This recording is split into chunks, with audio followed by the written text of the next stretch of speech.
Hello mga kahags. Kumusta kayo dyan? So, update tayo ngayon mga kahags, no?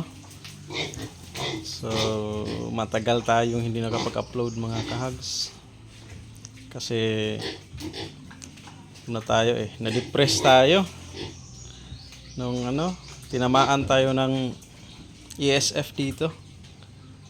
So, ito na sila mga kahags. Ito yung natira ng mga biik na hindi pa sana walayin, kaso lang nawalay ng kanyang ina kasi ayun, tinamaan ng ASF.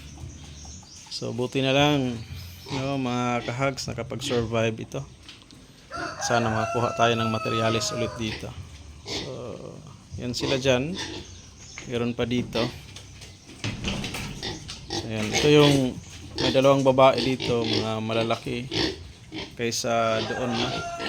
So dito kasi inano natin, separate natin kasi ito yung gawin natin na inahin. Yung kahags kung papalari naman tayo. So yun, naubos yung natin, mga kahags. Yung mga inahin natin dito, wala. Nakakalungkot talaga. Mga inahin at saka yung mga fattener natin, ubos. Wala tayong napapala. So nakakalungkot mga kahags. Hindi tayo nakapag-upload kasi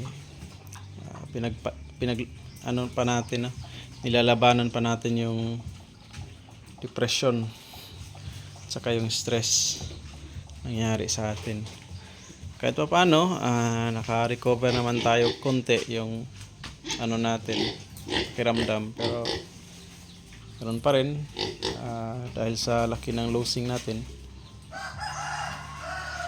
nahirapan pa rin tayong bumangon, mga kahags.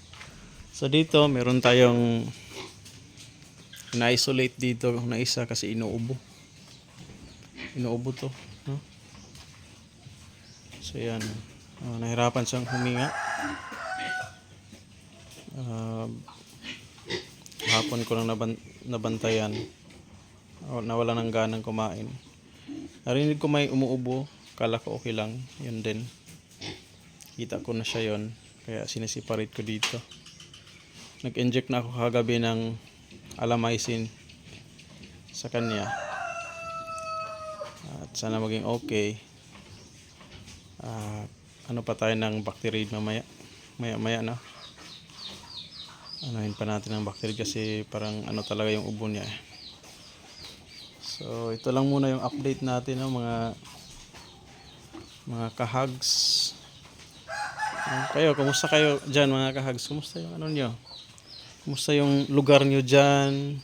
Hindi ba umabot yung ASF sa inyo? Hindi ba kayo tinamaan dyan? Sana wag naman, sana hindi umabot sa inyo. So comment down mga kahags, kung ano naman yung update sa inyo dyan, para magkamustahan naman tayo. Maraming salamat mga kahags. Ingat kayo and God bless always.